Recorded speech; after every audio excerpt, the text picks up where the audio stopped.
Welcome, everyone. We're so glad you've been able to join us for tonight's author talk. Our program this evening is going to explore the history of one family, the Williams family, who made a deep and lasting impact on their community and on New York City. Tonight's conversation came about through research that the Tenement Museum's been doing for its newest tour, Reclaiming Black Spaces. One of our stops on the tour is Engine 55, which is on Broome and Elizabeth Street. This is a firehouse that was integrated by Wesley Williams, and where Williams eventually becomes the first Black lieutenant in the FDNY.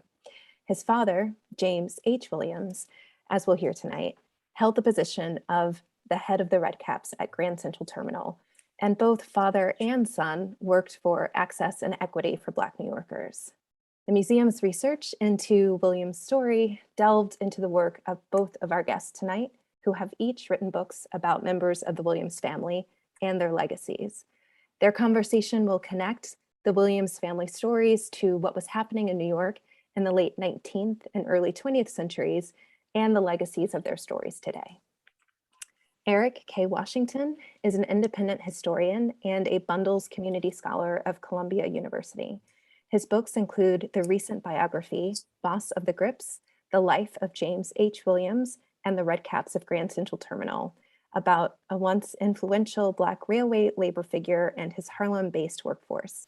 This book won the New York Academy of History's Herbert H. Lehman Prize, the Guides Association of New York City's Apple Award, and the special recognition from the Municipal Art Society of New York as a finalist for its Brendan Gill Prize. Ginger Adams Otis is an award-winning journalist and author whose 2015 book, Firefight, tells the story of Wesley Williams and other Black firefighters in New York City who first broke the firehouse color lines in the early 20th century and who would go on to found the Vulcan Society, an association of Black firefighters.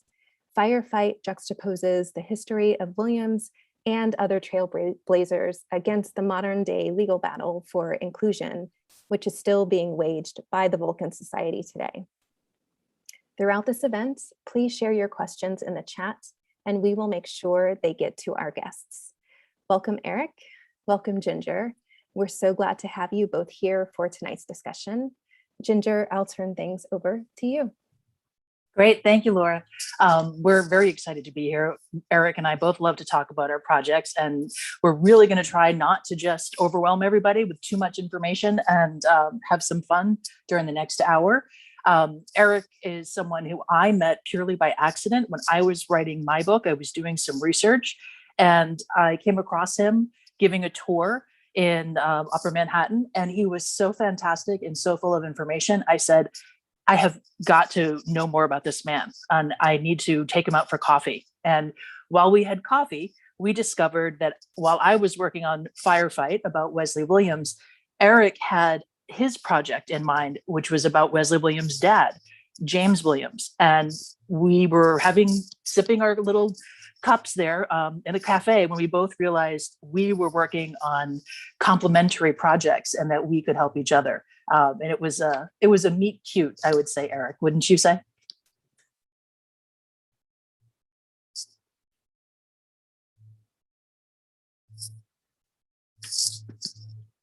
Oops, did I lose Eric? You know, it helps when I have the mic on. Sorry about that. Oh, I was like, don't make me carry this alone for an hour. I mean, I'll do it. But... So I was just saying they were not just complementary projects, but they had shared DNA. I had failed to put 2 and 2 together, which converts to Williams plus Williams equals family members, in this case, father and son. So at that point, I almost dropped my cappuccino when I discovered not only did we have connecting stories, but Ginger mentioned that the grandson of Wesley Williams was still living, which meant that the great-grandson of James H. Williams was living, and Ginger connected us. And the rest is history, history and biography. History, but living history, as we will find out. So just set for us, because I know you and I know this backwards and forwards, but we'll start with the two men here that are the primary topics of the family, but the family itself has a lot of wonderful characters and moving parts, but you were primarily at that time that we met thinking about James Williams and his special role in the city. And I was primarily thinking about his son, Wesley Williams. So just give us the synopsis of those two men, father and son, for us. Well, James H. Williams, who I discovered while giving tours of Grand Central for the centennial in 2013 for the Municipal Art Society. And I'm a freelance writer, and I wanted to write something, while I was doing this tour, which is kind of out of bounds for me. I mostly focus on Upper Manhattan. And I did not want to write about architecture because everybody would be writing about the architecture of the terminal. I knew that there was a long connection between African Americans and American railroads. What I did not know was that I'm not particularly a railroad aficionado, that every railroad station copied from what Grand Central was doing. So in that sense, I hit pay dirt. Grand Central had been the first to establish this red cap system in 1895 with a dozen all white men. And then 8 years in 1903, they decided to integrate the force, which within a year became all black. And just as Grand Central had started this system, railroads stations across the country started doing the same thing, not to be left behind. And when they switched at Grand Central to being an all black force, stations across the country started doing this similarly. Meanwhile, Williams's family, his firstborn, who was Wesley Williams, was making a name for himself as a star athlete. He would do wrestling, boxing, baseball, track, really all around athlete. And he was kind of a natural candidate to be the first to integrate New York's fire department. Incidentally, one of the force at Grand Central, one of the Red Caps, had been the assistant chief to James Williams, who would become, while he was studying for the test for the police department, while he was a Red Cap in 1909, and in 1911 became New York City's first black policeman. That was Jesse Battle, or Sam Jesse Battle. So kind of next in line, with that bit of inspiration, as people were trying to figure out who would be a good candidate, they looked to Williams because Williams was held in high esteem by New Yorkers, black and white, and he was widely known at the time. He was inextricably connected with the Grand Central Railroad travel experience, and it made Wesley sort of a shoe-in. I don't want to say shoe-in because Wesley was talented, and there's a wonderful image of Wesley. It's everyone has to hold on to their handkerchiefs when they look at it, but he was a Superman. Sort of a contemporary of Paul Robeson, like Robeson, an all-around athlete. I'm surprised that he didn't get snatched up by Hollywood. But it made sense just looking at him. When Wesley took the test for the fire department, he was the only one out of, I'm forgetting the figure, I think it was 1,700 candidates, the only one who scored 100% in the physical contest. And I don't know if you can flash the picture there, Kat, of Wesley. There will be no guess as to why he won. He was incredibly fit, and he was a lifelong devotee of working out and staying flexible too, which actually wasn't necessarily a common thing of his time. But he always said he didn't want to get tangled up in his muscles. You had to be light on your feet. If you were going to hold your own in a firehouse, an all-white firehouse, which is where he was assigned, Engine 55 down in Little Italy, and also just to fight fires, have to be agile as well as strong, which is still true today. So he was definitely very fit. But so at that time, just to set the stage, we're talking 1919. The entrance to get in would have been a written exam, just like today, civil service exam, and the physical exam. And you had to get a very high score in both to be included. And yet for all of Wesley Williams' qualifications, he still had to have a character letter written for him.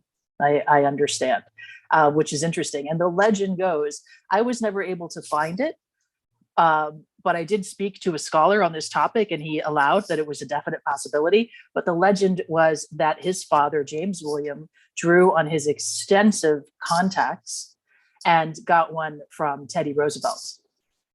Indeed, I heard the same thing. As a matter of fact, in one of the oral interviews that Wesley gave, he mentioned Roosevelt, but I think he said the main letter that was most impressive that he got was one of his father's old bosses, and that was Charles F. Thorley. Thorley was one of the best known florists of the Gilded Age, and I mean, he did weddings, funerals, any occasion. He was a really adept businessman, and it made sense. So his father, James, had worked as a messenger. In the old days, you ordered flowers and somebody would deliver it, usually a young boy, an adolescent, to your home or office or backstage or wherever. And that's what James H. Williams did. So these were humble jobs, but in a sense, it was a cultural education for James, because he's going to people's homes, he's going to people's workplaces, and he's observing everything. And he's learning, he had only to look at the ledgers of Thorley in the flower shop to see what kinds of flowers people were ordering and for what occasion. So he was learning the city, he was meeting people. I mean, even though you're going there to deliver something, you end up striking conversations with people. And he was smart. He maintained a lot of these relationships throughout the rest of his life. So when it came time for Wesley to need, to get recommendations, he could easily draw on people who he knew personally, like the Roosevelts, like Thorley, and many others who were happy to come through for his son. Mm-hmm. It's really one of the things that I was so fascinated by when learning about Wesley Williams and his father and the whole Williams family was how astute they were at playing their political chess pieces. They outsmarted, you could say, and outmuscled, outclouded in terms of political power, the fire department many times, because even with Wesley Williams' tremendous stature, and kind of the notoriety that he gained, the fame that he gained, the acknowledgement that he gained through his bravery. He was also just a world-class actual boxer, and he won his firehouse many titles, which kind of, got him some play in the firehouse. He had a couple of secrets around that, which he didn't share unless he had to, but one was that he was born a southpaw, so a very mean left hook that came out of nowhere. And the other one was that he was trained by several Black prize fighters at the Harlem Y, which is where he worked out almost every day of his life when he was up there, and not working down at Engine 55 in Little Italy. And he kept those cards close to his vest while he was working with things. But his father was also such an important behind the scenes figure in his career, because he had contact to power brokers who could really push buttons. And they didn't shy away from using that, but they wielded that power very, very meticulously, I would say. There's an image, I don't know if you can find it, of his father, of James, greeting the boxer Joe Louis as he arrives on the 20th Century Limited at Grand Central Terminal. But Joe Louis, who was closer to Wesley's age, he was still younger, but because Wesley was a really enthusiastic, competitive athlete, which included boxing, they struck up a very strong rapport. You see the photo on the right where this appears to be, it's one of those photos that it's not really clear what the provenance is of it, but it appears to be Wesley's office, because his name is on the wall, in stencil on the back. And it would have made sense. It would not have been unusual for him to have sort of a gym set up, because firefighters, they do their workouts and things like that. So I have a sense from the photo, but I don't know for sure. I can't confirm it, that Joe Louis visited Wesley at work. Because if it were the other way around, I don't know why Wesley Williams' name would be on the door. But it's just to say that they had a very keen rapport. Both Williams's father and son had a long-lasting friendship with Joe Louis, and this was pretty much the case with a lot of the notable people throughout the New York world in the 1920s, 30s, and 40s throughout James H. Williams's career. Mm-hmm. Now, so James is really just, so intriguing in how he gets here to New York and very quickly kind of leverages up and, is bringing his son and his family with him. What do we know about where he came from and where he first lived here and how he developed his New York life? He's a New Yorker. Both of his parents were formerly enslaved Virginians from the Norfolk. Is it Norfolk? I'm so bad. I always confuse Norfolk and Norwalk. I think Norfolk. I know one's Connecticut, and there is also a Connecticut. There's Norwalk a Connecticut connection, yeah. So that doesn't help. So both of his parents were from the Norfolk region of Virginia. It was said, according to family lore, his father had been a runaway in his adolescence. There's no evidence that's surfaced that suggests that they knew each other there. So I believe that they met in New York. So the father came to New York in the early 70s, both parents in the early 70s when they married.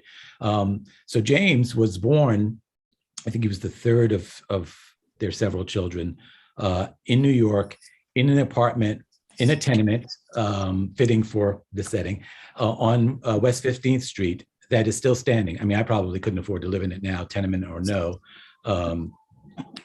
And so he is a New Yorker through and through.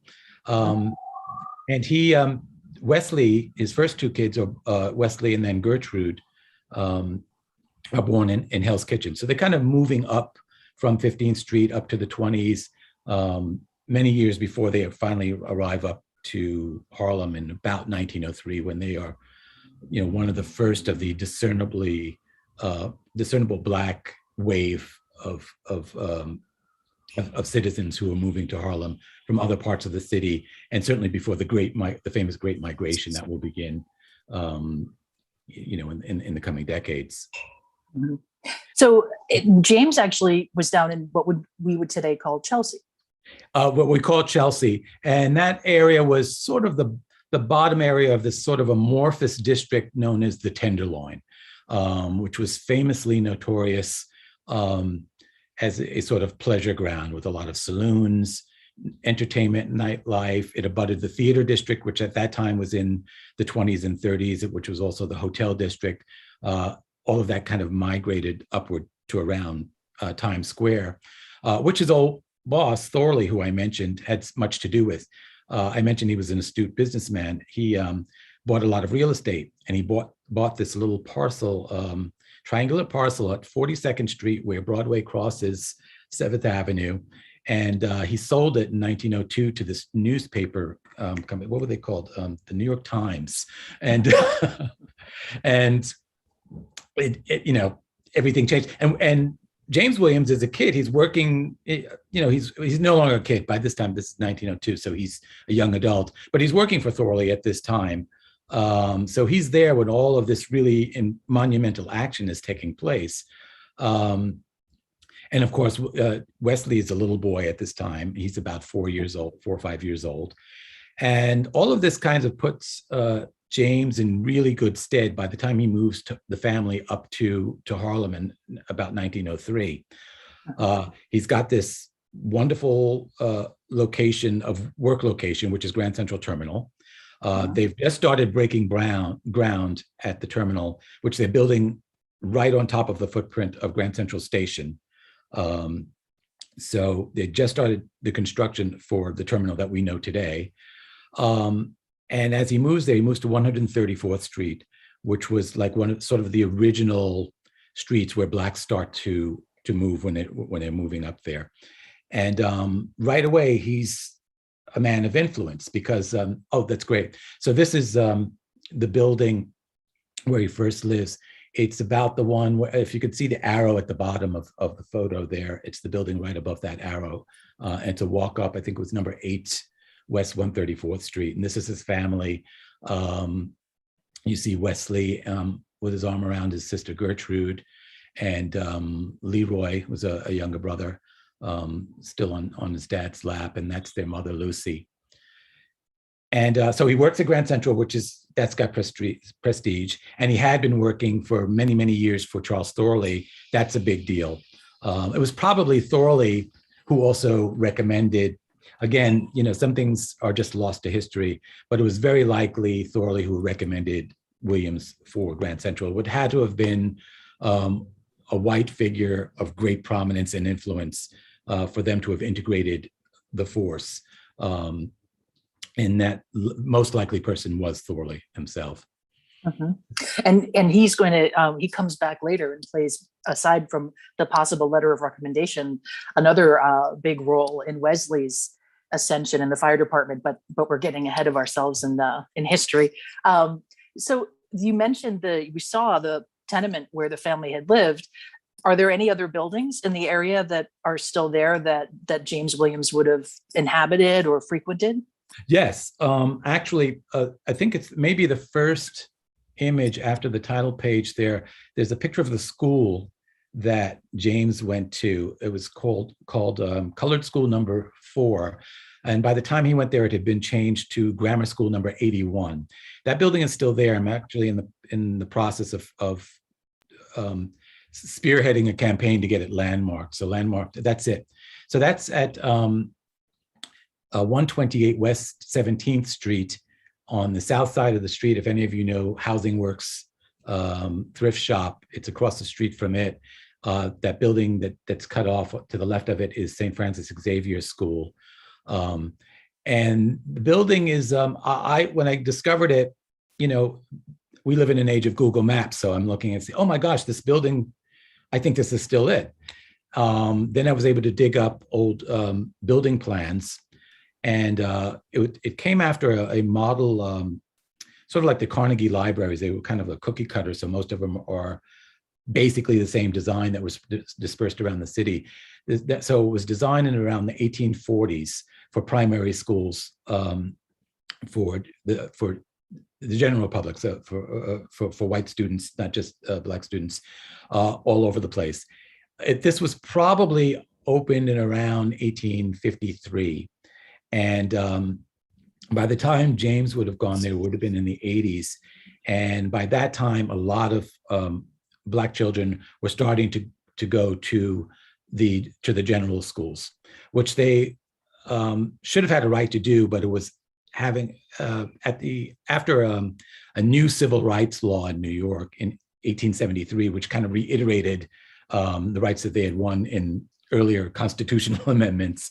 And as the city was growing and people were moving farther away from Lower Manhattan, many Black families were taking advantage of the schools that they had a right to go to.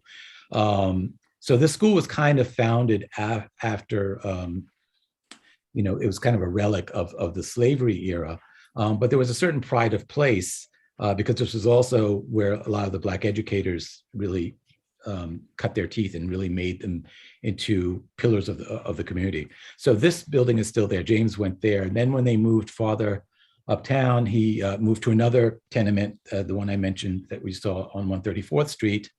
Then the family moves to the Bronx, to a house, to the Williamsbridge section. And there was a big move in Harlem around 1910 for families to move to the Bronx, probably for a lot of the same reasons that people move to the suburbs today. You're raising families, you feel it's a better place to raise your kids than in the congested city. And then when the kids are grown, they moved back to Harlem. In a sense, Williamsbridge was like a suburb of Harlem because the community ties were all there. Even the churches that were there, the YMCA, they weren't that far. They were a train ride away or a quick drive away. So it made a lot of sense for him to move back. But when he moved back, he moved not to a tenement, and not exactly a freestanding house, but to Strivers Row. And if anyone is familiar with Strivers Row, this is like this really prestigious enclave in Harlem. It's Strivers Row is actually two streets. It's 138th and 139th Street. So they're townhouses. So he lived there. Well, he owned the house for about 15 years from 1920 when they first opened Strivers Row to Black families to move in. And then he moved to the also quite famous Dunbar Apartments in Harlem. And these were built by Rockefeller explicitly for Black families. It opened in 1927. And it was a big deal for a while. When Williams was living there, it was known as Celebrity House because of all the celebrities who lived there, like Bill Bojangles Robinson, Matthew Henson, the explorer, was one of the first to reach the North Pole, Lester Walton. I could just tick off names and of all different disciplines, athletes, artists, judges, educators, what have you. So Williams makes all of these steps, up the island from, the Tenderloin, Chelsea, depending on the time period where you put the the italics, to Harlem, to the Bronx, back to Harlem, and to these, he's just moving up in these very notable places. And all of this time, he's got this really impressive entourage of people that he's training, that are working for him, that he's hiring at the terminal, many of whom become famous figures whose names we still know today, like Paul Robeson, Adam Clayton Powell Jr., Richard Huey, who's the fellow I'm researching now, who's a Broadway star. Again, actors, judges, clerics, what have you. Mm-hmm. I definitely want to come back and ask you a little bit more about that, about the training that Williams did as the head of the Red Caps. But just really quickly, you and I both have very strong feelings about the fact that there is not a plaque to Wesley Williams at Engine 55 in Little Italy. However, there is a street named after him in Harlem, right near the YMCA, near the Schomburg Center. And he does have a bust, a beautiful kind of heavy ornate bust of him in the lobby of the YMCA. So he is acknowledged there. But what about his father? Are there any plaques or remembrances of James Williams in the city? No, much to my chagrin. And I'm still hopeful that at Grand Central, there'll be some sort of recognition because, American railroads, anyone who's, as I am, who's a fan of old movies, I think part of the process of working on this book was, and I never looked at old movies that took place in a railroad station the same way ever again. Most notably, I think of probably Hitchcock's North by Northwest, where Cary Grant is escaping his pursuers in disguise as a red cap, which was funny to me because I thought, well, that's kind of easy. If somebody could just say it's the white guy, or it's Cary Grant, that's gonna get him. I learned later though that actually of a few exceptions, he goes from New York to Chicago, and in Chicago they did for a while have a mixed crew. So then it made sense. But my point is that you watch these movies and you see where the extras fall into place if it takes place in a station, and they are always African-American men who are carrying the bags. And I didn't want to celebrate the job because it was grunt work. It was they were fairly regarded as beasts of burden. They could not be graduated into the system into any other departments. On the other hand, they were iconic as the work crew, partially because of their dress, the red caps, from which they got the name. They were officially called attendants, but everyone referred to them as red caps. But they were also walking encyclopedias. That was part of the job description, and they were famously overqualified for these grunt jobs. Not exclusively, but particularly, Williams hired a lot of young Black college boys, in their 20s, whatever, who came from up and down the Eastern Seaboard during the summer or during holidays to do work to defray and make money to defray their school costs, whether they're going to school at a lot of the HBCUs or locally at Ivy League schools, Columbia, Harvard. what have you. So you had very few options if you were African American, and it didn't matter what your track was. There was it was not uncommon for magazine articles to have a title like PhD carries your bags. So they were iconic, visually iconic, but also culturally so. Everyone knew that red caps were famously, bright and knew everything about the city inside out. Mm-hmm. And I think that was a really keen strategy of Williams, because he had the choice, in entering this work to say no. But I think he weighed the situation. Like, it was very clear, like, you're not going to be able to move off beyond this echelon, take it or leave it. And I think he saw that, in his sense of being a labor organizer, unlike, say, A. Philip Randolph, some decades later with the Pullman porters, where they're fighting over labor agreements and contractual matters. For Williams, the organizing was getting his people's foot in the door, mm-hmm. and that he did. So he was a very strong leader in that regard. But he's also, part of that strategy is seeing what people's ambitions are.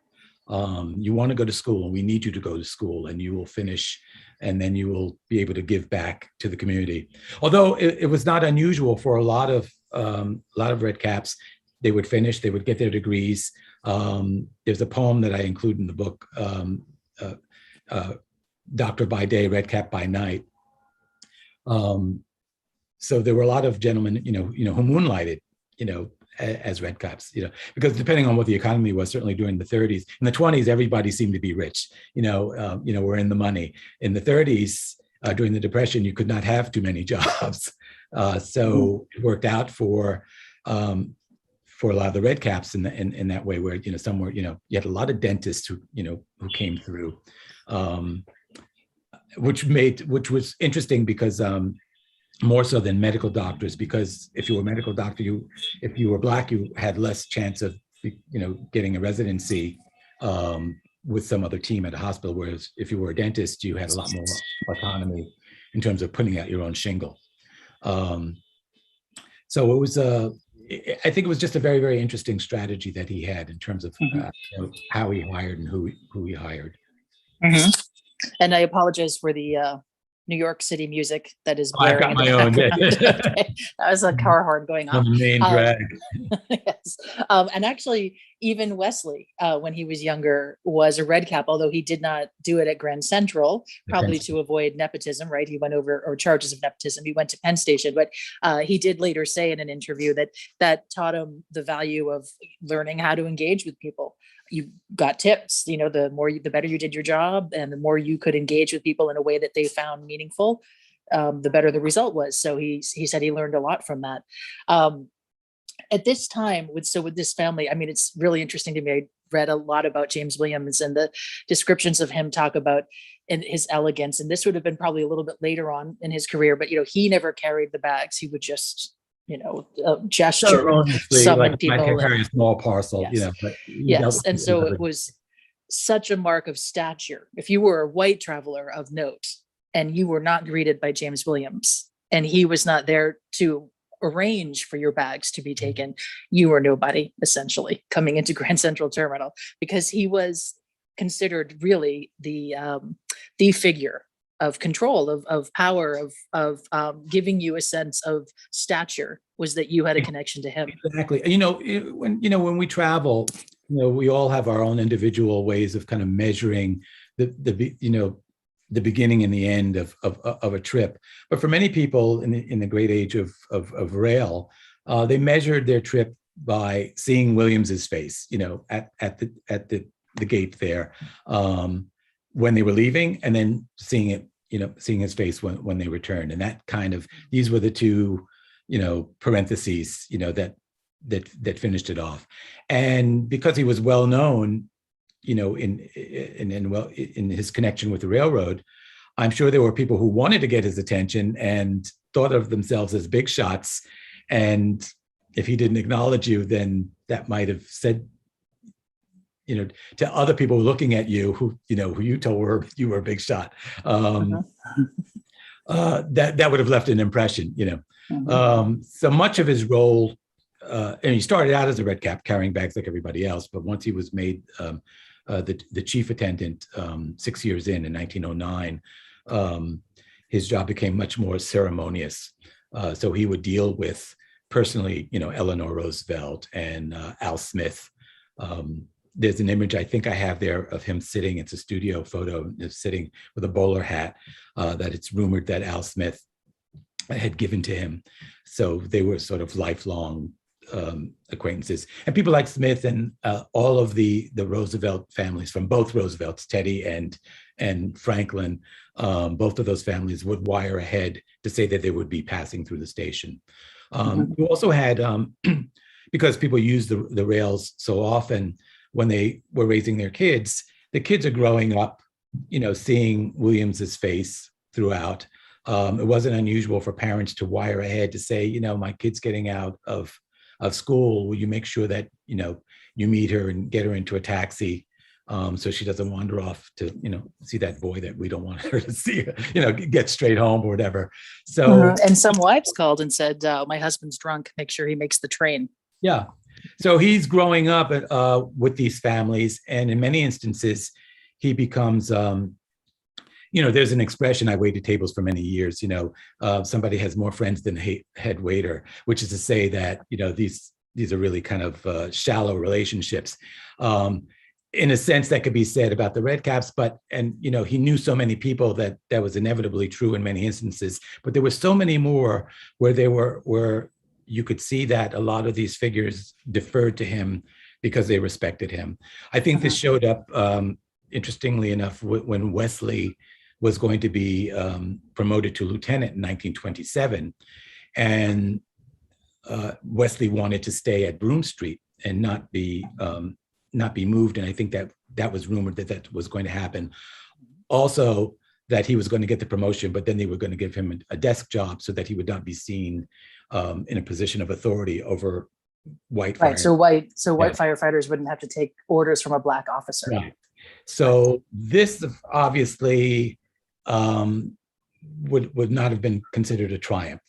And this sets his father, James H. Williams, into his superpower mode. Right. So he speaks to, his somebody who he's able to speak freely to, who passes through Senator Wagner, Robert Wagner. And he tells him the story, and Wagner says, I think you should speak to Cardinal Hayes. And I don't know what Hayes's particular interest was, but Wagner seemed to know that Hayes would be interested in this. And Hayes was another one. He was born in the 5 Points, the notorious, some say it was America's first slum in the city, down by the courthouse area in Manhattan. And Williams writes a letter. I think I may have an image of the letter. I'm not sure if it's in there, to Hayes, to get his ear, to ask, to use his influence in keeping Wesley at Broome Street. We don't know if Hayes responded because we only have the one-way correspondence from Williams, but we do know that Wesley did stay at Broome Street. So I think there was enough respect for Hayes if he did weigh in, where no one would have wanted to make waves by disagreeing publicly with the cardinal at that time. There was that, and that was also, it was Commissioner Dormant, and at that time, very Irish Catholic department. So that was a boss move by James. I'll just call it that. And that did end the discussion. And Wesley said, I took orders from white officers. They're going to learn to take orders from me. And it did actually have the intended effect. Yeah. It's interesting with the Catholic umbrella between the Irish and the Italians, they were not necessarily buddies. And that was interesting because being situated on Broome Street, which is, Little Italy, while Wesley was being ostracized in the firehouse, he was befriended by the Italians, and the timing was rather perfect because Wesley starts in 1919. And he's starting as Prohibition is starting, which means that's, while you're, the law. Wait, forbids you- hold on right there, Eric. Yeah. I'm glad you brought that up. Oh, Because we want to get to that, but I have a clip that's going to talk a little bit about, I think, what you're going to reveal. So we're talking about James great. Williams and Wesley Williams as these wonderful paragons of virtue that they are, and that they were, but they were also very much ambitious men, and they wanted to survive and take care of their families, and they lived in this very crazy time, the Roaring 20s, and all of this is going on. I hope we can play it. This is a little snippet. The quality is not great, but this is from an oral history that Wesley Williams gave to a Black firefighter in the late 1980s, John Ruffins. And he shared it with me before he died, sadly, in 2015. And I was able to pull some of it. I think we can hear it. And in Grand Central, at least in Grand Central and in Penn Station, I had connections. People, the dining car men and Pullman porters and all, wanted whiskey because I'm on long whiskey, and my whiskey was the best because I got it from down there. Now, I would bring it up, and I was making $300, $400, and $500 a day. Oh. And the reason the Italians trusted me, and they gave me a truck with a driver. I forget that Italian's name, short, rather fat fellow. He was deported and sent back to Italy. And he opened a restaurant outside of Rome, a little distance outside of Rome. And there was a bunch of white chiefs. One of them's name was Charlie Freeman. I don't know whether you knew him or not. And Sure, he was in the 3rd Division. That's right. Right, command of the 3rd Division. That's right. Charlie Freeman and a bunch of white chiefs and their families, their wives, were on a tourist trip. And they went to this restaurant, and they were eating, and the owner of the restaurant was listening. Finally, he came over and he said to them, you fellas from New York City fine? They said, yeah. He said, do you know a colored fellow named Wesley Williams? I said, sure. He said, boy, he was the biggest bootlegger down there. So when they came back, they said to me, well, we didn't know that you was a bootlegger. I said, yeah, I was a bootlegger for a long time down there. Made a lot. So Wesley Williams was a bootlegger. Exactly. Tell us about this. I hope everybody could hear that, but if it wasn't exactly clear, while he was a fireman and he's working under the embrace of the Italian American community, who have poetic license to traffic booze, he's a good trafficker. He's an adept driver, that's a whole other story. With helps him to cinch the job of driving the fire truck. But he's a major bootlegger, and this makes sense because the prohibition economy is very, very is critical everywhere, but certainly in New York. And I thought it interesting. I kind of ponder this in the book when James Williams is writing, say, to Cardinal Hayes. It's not just about a matter of pride, which is a big deal that his son keep this position, this very visible position, but he might have his own kind of personal stake in it because he's living on Stryver's Row, and as the name implies, it's a posh place to live. In the 1930 census, censuses tend to give different information in different years. That particular year, they give a valuation of a person's real estate, and his was valued at $30,000. I forgot what that is in today's money. It's like the highest on the block. And I'm thinking, well, James Williams is management. He's not working for tips like everybody else, but still, he's the lowest management. He can't be making that much. The income must be getting supplement. Of course, I'm just, I'm pondering this. I've got no proof, but as I speculate, if you were a bootlegger, wouldn't you want access to a whole line of people who are picking up bags coming in from Canada, the South, different parts of the country? Pure speculation. Pure speculation. Yeah. So, I think, quality of life, everyone is concerned about this. And if Wesley is not in a position, say if he's given a desk job and is off the trucks, then that would cut into, his delivery practice. But I got such a kick out of that, and particularly because it wasn't rumor, Wesley's telling the story himself. And Yeah, he has. We could go on all night, as I warned everybody at the beginning of this call, and there's not enough time to go through this amazing life. I do want to just point out, I mean, Wesley, the tour is magnificent and gives a lot more detail about Wesley Williams, and his father played such a role, and not just in Wesley's life, but in the lives of so many young Black men and women of that era, because that's really what he was about, was helping them kind of get up, whatever their life journey was going to be, whatever career they chose. He wanted them on that path and wanted to help them get there. And that wasn't just limited to his son. I do recall, though, when my book came out, a family member who I had not known of, because it's actually through marriage, so it didn't pop up on kind of when you're looking for names of relatives, called me, and we had a nice chat, and asked could he listen to the audio that I had, and because he had known Wesley as a young adult. And he listened, and he said, "That's Wesley." And then he said to me, "You know what else about Wesley that you don't know?" And I said, "What?" And he said, "He always had a loaded gun in his pocket." I was like, well, if you're a bootlegger, that makes sense, maybe even after the Prohibition. So much more that we could discuss. I mean, I do know also, with the other thing I was going to bring up with Folly, is that the florist who'd helped the father, he actually was a huge Democratic donor. And when the first things were going on with Wesley Williams, he threatened to withhold his annual $20,000 gift to the Democratic Party if Al Smith and other people did not come down on the right way on this issue. So they really did get help from some key figures, but they also got a lot of help from the Black press, which was really instrumental for both of their careers. And again, another mechanism that they played really astutely. And I found, just pages upon pages, and I have folders and folders of all of these things, particularly as Wesley's career went on and more firefighters came on to the fire department, which began to happen in earnest in the 30s, when LaGuardia, the mayor then, Fiorello LaGuardia, changed the platoon system. So they suddenly needed to hire a lot more firefighters, and that's when larger numbers came on.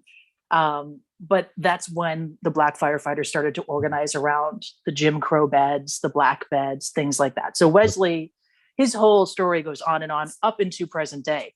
But I would be remiss in the last couple of minutes here if I didn't ask you specifically about also the women in the family and what their contributions were to all of this.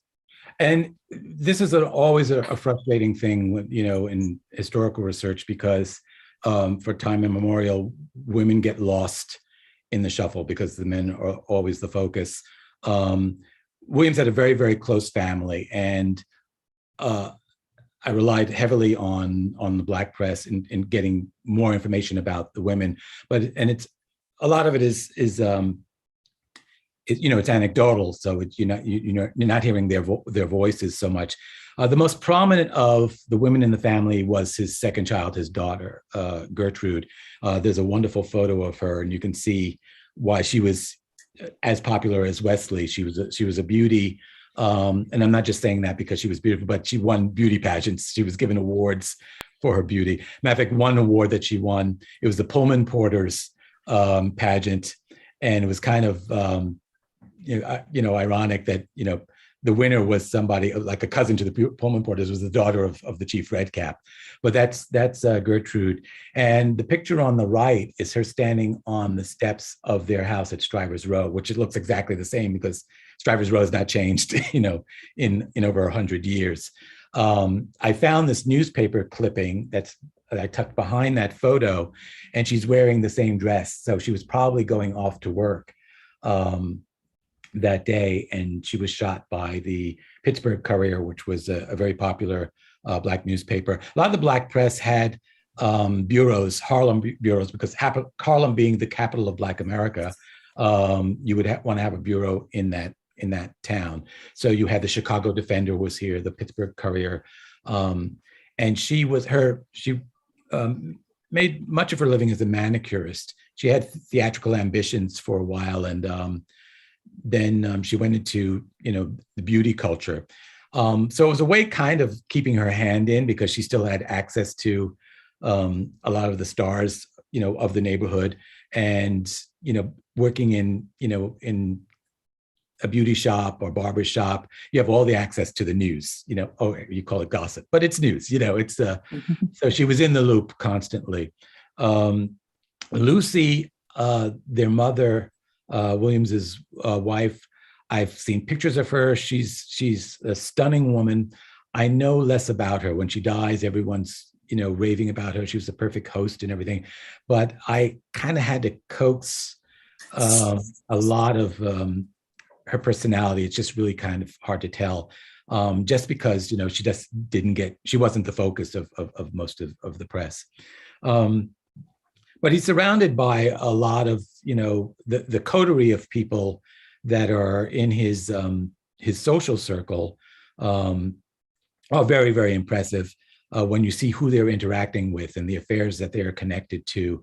Aaliyah Walker, the heiress to Madam C.J. Walker, America's first self-made woman millionaire.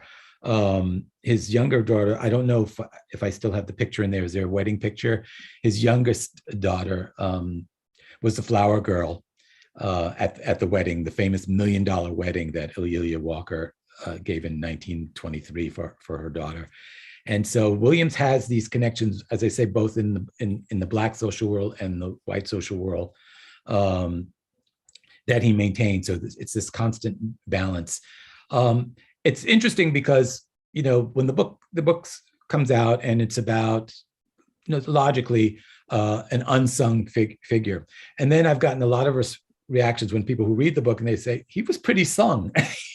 So in his time, he was very well known. Everybody knew him, and if you were a New Yorker and you were a frequent traveler, it would be hard not to know who he was.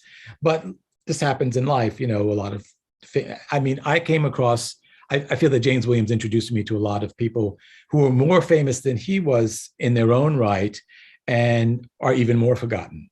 So I could just go on. I won't live so long, but, writing about, these people who are like, we got to bring you back. So that was an eye opener for me because I meet this whole other world of people that, a lot of the big names, but they're always surrounded by other players who are really integral to the story that we take for granted, or we not necessarily take for granted. We just may not know about, but they're integral to the narrative that is life. Mm-hmm. Well, that's why, thank goodness, we have the Tenement Museum's new tour, which goes through more places than just Engine 55, but it ends there, which is lovely. And maybe someday we'll get a nice little plaque on the outside there. And you do have a fascinating little thing that I wanted to mention about the music connection between the Italian community, which did embrace Wesley Williams, not just because of the Prohibition. That was a lifelong relationship throughout his career. But they had a special connection just outside of his work as well. Exactly. I would kind of set that up by saying that, one of Williams's challenges was, because he's got to keep the spirits up, the morale up of these workers. It is I can't emphasize enough, this is a grunt job. It's not easy work. You're carrying other people's luggage and, back and forth for tips only. They're not salaried. So you've got to maintain the morale. And one of the ways that he does this is he organizes an orchestra, because a lot of the Red Caps are professional grade musicians. He whips them into shape. They make some recordings. And it's not just to entertain, which they do, but it's also so that they will be autonomous, so that they can work outside of the terminal. He organizes a baseball team, a basketball team. He is approached by the American Tennis Association, which is the oldest Black sports association that's still extant. They were established in 1916. And about 1930, they wanted to sort of have a big prize to reward young men in a lot of the HBCUs for maintaining their academic averages, but also keep them interested in the wholesome sport of tennis. So they approached James Williams because they know that he has a rapport with students.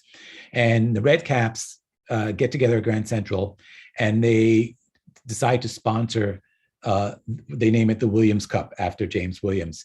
And there's a picture of the cup that goes into competition in 1931 for about 3 decades. I lose track of it at about 1960. And it's the highest prize that you can win for I think it was interscholastic tennis. And every summer they would have these national tournaments. I haven't been able to locate the cup, but it was described in all the papers constantly as an $800 silver Tiffany loving cup. So there are all these things that he does. But back to the music with the orchestra. So you think of in like the 1930s, there were a lot of guidebooks that are focusing on all things New York. And one of those things is the famous San Gennaro Festival, which is still famous in Little Italy. And typically you have, all of the Italian community and visitors descending on Mulberry Street, for the food and the eats and the chivalry of the moment. And you've got the traditional Italian associated music, arias being sung, but you've also got young people who are like, yeah, grandma, yes, yeah, we like Caruso, but we want to hear the new music. So the new music then is jazz, and they want an authentic jazz band played by Black musicians, and they've got this connection. So now again, I get into the theoretical. So papers and guidebooks say that the Black musicians seem to have a monopoly on the music at the San Gennaro Festival, and it's often the Grand Central Red Cap Orchestra. I can only surmise that connection was orchestrated, no pun intended, by Wesley and his father, because he has this connection with his father's band. That would have made sense. It's like I can see Wesley saying, music, I got it, So they become, part of, the wider culture, outside the terminal, in all parts of New York. And you see this orchestra playing, in Little Italy, and for the opening of a golf course in Westchester, anywhere they can get by train, and they could get anywhere by train because they work for New York Central. So they become very autonomous. They can hire themselves out either as small combos or full 40-piece orchestras. So and Williams has, sort of conceptualized all of this stuff, things that can, enable his men to constantly get ahead. He's creating these steps. I want to add, before we run out of time, I've often asked, how I kind of what inspired me to do this, if I had a red cap in the family, to which I always answered, not that I'm aware of. I have a huge family, but I wasn't aware of it.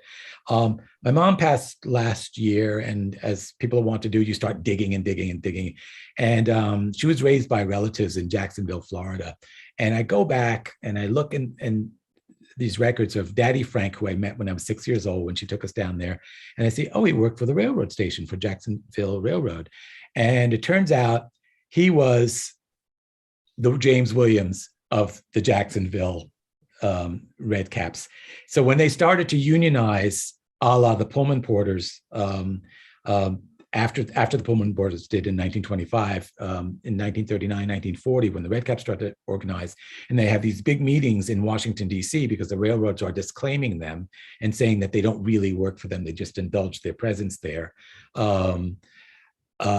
My relation, Frank Leggett, is a representative from Florida. So it was a nice coda, and I'm only sorry I didn't know about this when I was writing the book, but it kind of demonstrated for me how influential this humble work was. Nice work if you can get it, kind of thing, where it was essential, but people were able to turn this into something. They famously made a way out of no way, as the African-American expression goes. And I think Williams was quite a remarkable leader in that regard, in that, he had that kind of foresight to see what they could do with, this little bit of, offering. Yeah, it's amazing. Their story is amazing. It connected us to strangers randomly, 100 years later. It's still something that I think brings people together. This is actually the book that James Williams' great grandson Charles had written about the family history, and it's still just an amazing story, and your story too, your family story too, just how much we're all interconnected sometimes and we don't even know it. I predict everyone's going to want to take you out for coffee now, and I'll have lost my chance to reconnect with you in person finally sometime soon. Just in summation, of course, the Tenement Museum is doing such great work bringing these stories to life and getting the word out there. Is there anything that New Yorkers can do we do have the plaque of Wesley or the street naming in Harlem, but is there anything else going on that people could contribute to about cementing the Williams legacy somehow more permanently in the city? I don't know if there's a concrete thing, because I don't know that there's a campaign, but I think just having put that, a bee in one's bonnet, was it a flea in one's ear? Whatever. I put it out there. So I think knowing about it and talking about it, and I think what's one of the remarkable things about the firehouse is when you're downtown and you decide to walk down through Chinatown, Little Italy, walk down Broome Street, it's still an active firehouse. So he started there in 1919. I think the firehouse was built. Do you recall? Was it? I think the century. It was before that. Yeah. 1898. Thank you, Tenement Museum. Because one of the things that Wesley talks about is that, they were going from, at this point when he starts, a lot of the firehouses are going from horse-drawn engines to automotive engines. And, they had this test for, backing this automotive engine into the firehouse. And no one had the experience but him, because he had been a postal carrier. Just before joining, and so he learned not just he didn't know how just to drive, but he knew the city on wheels, and so the house is beautiful if you walk down there. And I think if you visit, and you see a fireman, you just ask them, why is there no plaque? Tell them I sent you. You don't know me, right? No names, but I think that's a start. When people are just having a conversation about it, and I think sure. Well, the firehouse played a tremendous role in Wesley's story in terms of welcoming him and not welcoming him, and how his narrative arc went, which is all information you have to take the tour to get if you want to hear all of that. Yeah. But it's been a pleasure to be here with you as always. And thanks to the Tenement House or Tenement Museum and everyone who has dialed in. And hopefully we can maybe do it live sometime. Yes, thank you. Thank you for inviting me. And thank you, Ginger, for the great questions. My pleasure. So do we have questions in the, I've got the chat open there.